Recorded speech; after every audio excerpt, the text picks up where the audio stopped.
Bonjour à tous. Aujourd'hui, je vais vous apprendre à publier une critique dans le Padlet des lectures coup de cœur des sixièmes afin de partager avec vos camarades et le reste du monde d'ailleurs les lectures que vous avez aimées. Alors vous voyez qu'il y a déjà beaucoup de publications. Elles ont été écrites par les sixièmes des années qui vous précédaient. Vous allez donc pouvoir lire ce qu'ils ont écrit afin de comprendre ce qu'on attend de vous. Si vous regardez bien, il y a toujours le nom du livre, le nom de l'auteur et le nom de l'élève qui écrit la critique. En tout cas, si c'est bien fait, c'est comme ça. Là, on voit à nouveau le nom de l'élève, de même sa classe, le titre du livre, l'auteur et la date. Alors, à nous, on va donc en faire un autre. Vous voyez qu'ici, en bas à droite, on a un plus qui se transforme en crayon quand on passe dessus. Si j'appuie ne serait-ce qu'une fois dessus, il ouvre une petite fenêtre ici. C'est donc ici que je vais écrire ma publication. Alors, je l'ai déjà préparé pour que ce soit plus facile. Je vais donc faire CTRL-C sur la partie que j'ai sélectionnée pour revenir ensuite ici, et à la place de titre, je positionne mon curseur et je fais CTRL-V. J'ai donc le titre du livre, Percy Jackson, le voleur de poudre, le nom de l'auteur, Rick Riordan, la date de publication 2005 et le fait que c'est moi qui ai écrit.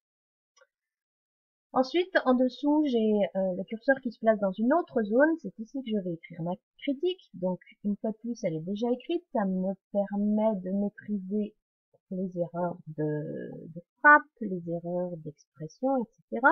Je sélectionne, CTRL-C pour coller, pour copier. Je reviens dans mon navigateur, je me repositionne, CTRL-V pour coller ma critique. Voilà. Il n'y a pas d'image. On voit que dans les critiques, il y en a qui n'ont pas d'image non plus. Il y en a qui en ont. C'est quand même plus vivant s'il y a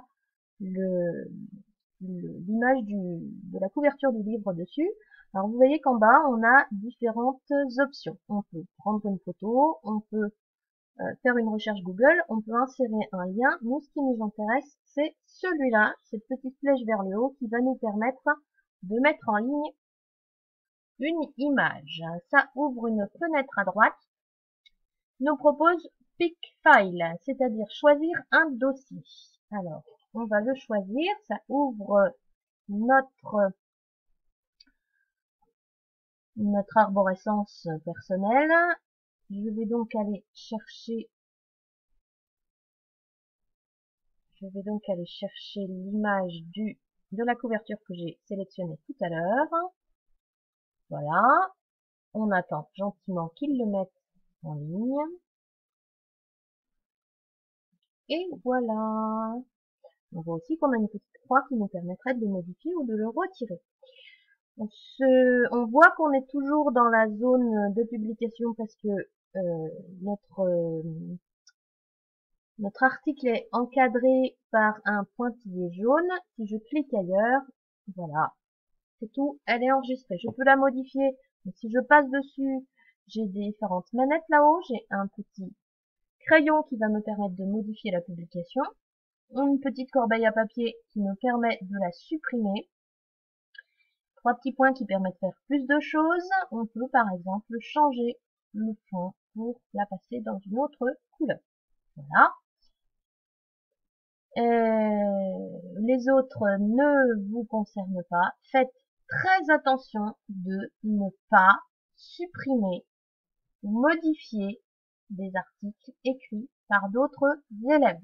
Vous n'avez évidemment le droit de modifier que celui que vous avez écrit vous-même.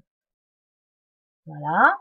Vous pouvez en revanche noter les autres élèves en rajoutant une petite étoile sur les livres que vous avez vus et que vous avez aimés et qui sont proposés par d'autres élèves. Eh bien, à votre tour, j'attends vos publications. Au revoir.